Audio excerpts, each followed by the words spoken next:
It's Laura Eubanks of Design for Serenity with day 2 in Poway and your succulent tip of the day. So those of you that have been following along know that we are here and have been commissioned to install a Xeriscape, which means that we are planting plants that are tough and resilient and rely only on rainwater and natural moisture and humidity for their irrigation. So we have completed most of the planting. This makes me palpitate a bit because you know me, more is better, and I love, cramming things together and whatnot. But in this type of an installation, less is definitely more, and we really want to err on the side of restraint. So I have allowed a lot of room in between these plants. For example, the Sapuntia in time will get very, very large. The Trichoceras, the Pilosoceras, these will get bigger. So when you're thinking about your plants, particularly in this situation of a Xeriscape, I'm planning for posterity. I don't want to have to come in here in 3 or 4 years and have to start moving stuff around because I've got things crammed in too close. Like these coloradas are a good example. These little agave coloradas. Unfortunately, this was as big as they had in the 5-gallon. I would have preferred bigger plants to start with, but I want to allow enough space for them to grow because I know that these are going to get about 2 feet in diameter. So also, once you have finished with your initial staging, take a look. You notice how I kind of go, take note of how I have done this, how there is a method to my madness, and I have zigzagged the plants. I have done my very best to create balance and symmetry in this space. Despite my best efforts with the plants, I don't feel comfortable adding any more, but I'm still feeling like there's some gaps that I really don't like the look of. So I had Greg go grab some more small 1 foot minus boulders at the rock yard, and I'm going to splash some boulders. So when in doubt, add a rock. Okay? Write that down.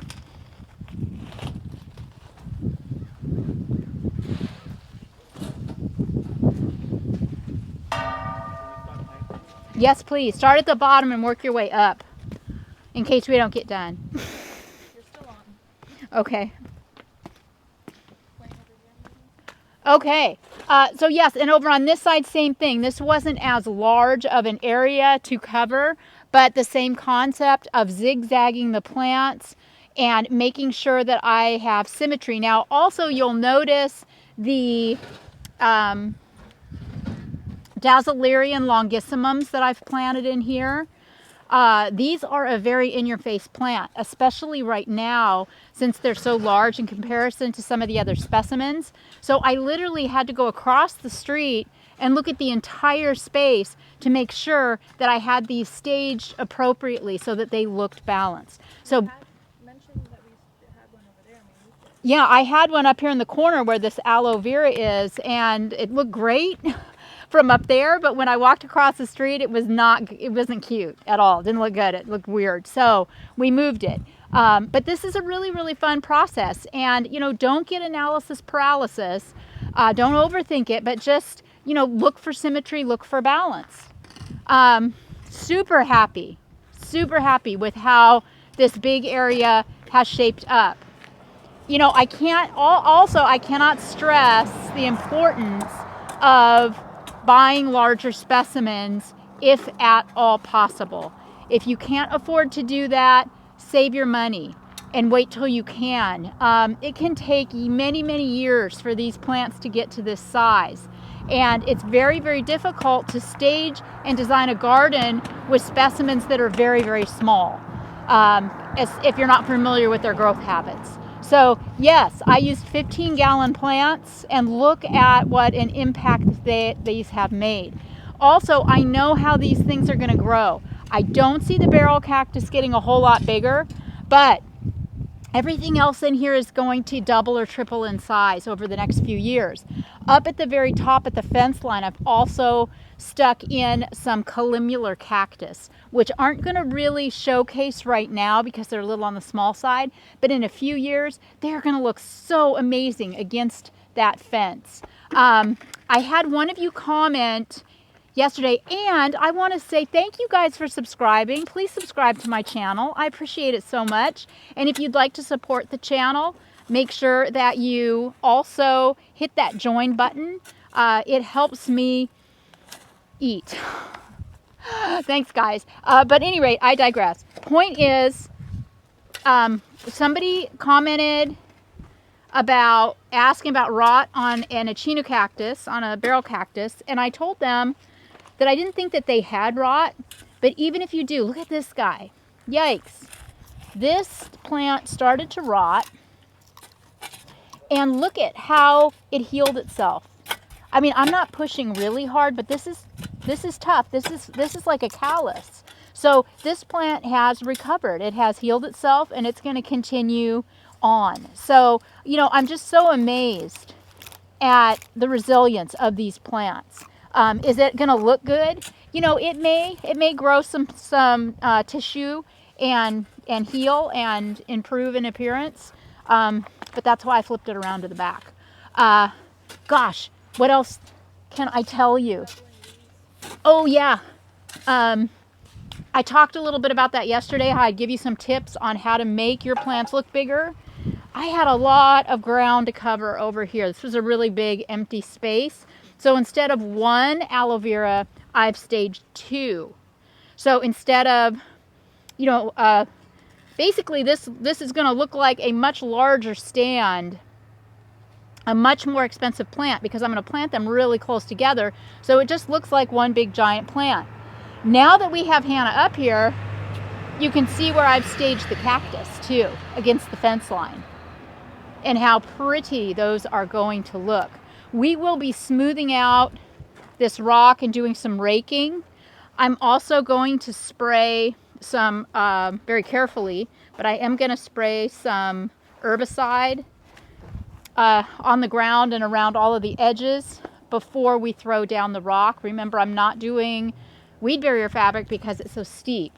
So we are going to be bringing in rubble still to create a natural edge to our design. And I may be throwing some pieces up here too to act also as retention. But yeah, I'm feeling really, really good about this, and am super excited to get these plants sunk and start with the rocking. I stand before you on Mount Burgundy 3/4 inch lava. This little mountain represents 5 yards of product, which we will likely need to cover this area in here. So all said, we will probably need 10 to 12 yards of lava rock at least to finish this project. Now, we are done planting, or very, very close to being done planting. We have added a few more mini boulders. I want to show you, you know, something to think about when you're doing your projects. This is detail work. You know, see how the client has had some erosion occur here. And I don't want to just throw burgundy lava down without digging this area out and creating at least a 2-inch lip between the stackers and the soil line, so that if and when we ever do get any rain, it's not all going to wash off on the street. So there's a lot of details. There's a lot of areas here where I'm going to have to do that. We're still here for 2 more days on this project. And you may think, oh girl, you're almost done. Well, no. A lot of raking, a lot of smoothing. I want to do some pre-emergent to counteract weeds before we throw down the burgundy. We also are going to be taking some honey quartz rubble, some rather big pieces, and we're going to be doing a little dry stacking all the way down from this pillar all the way down to that fence line in a wavy fashion. And I'm going to get really artsy fartsy with that too. Come in front of some plants, go behind some boulder. It's going to look really, really good. Also, I want to take and clean up this erosion that's down here on the street and really push this dirt way back up the hill. Since this area here that's easement is still going to be dirt, I want to at least smooth it and make it look really nice. And that's going to take a minute. So Kevin and Mel, as you can see, have been working diligently and have, it looks like, It's all of them. yeah, they are finishing up their last aloe vera right now. And I am looking at this for the first time with you guys and am absolutely so ecstatic. Really, Hannah mentioned over on the other side that it looks so pretty right now, you know, even without putting any rock down. But just picture burgundy lava. Yeah, I mean, it's just going to be so drop dead gorgeous. Super excited about this. I think I have showed admirable restraint, at least for me, in not overplanting. There was a point where I had a choice between putting down a rock and a aloe dahlia, and I chose the rock. You know, in 3 to 5 years, I don't want this to look like Disneyland. So rocks, repetition, restraint, restraint, restraint is the order of the day. Everybody have a good one. Again, thank you so much for subscribing to my channel. Thank you so much for liking this video. And a special thanks to all of those that are joining the channel and supporting me in my efforts to keep you entertained. This has been Laura Eubanks reporting for Mel, Kevin, Hannah, and where's Daddy? Where's he? Panda. Yay, Daddy and Greg in Poway, California, which I've already said, but I'm slap happy. Have a great night, everybody. We'll see you tomorrow.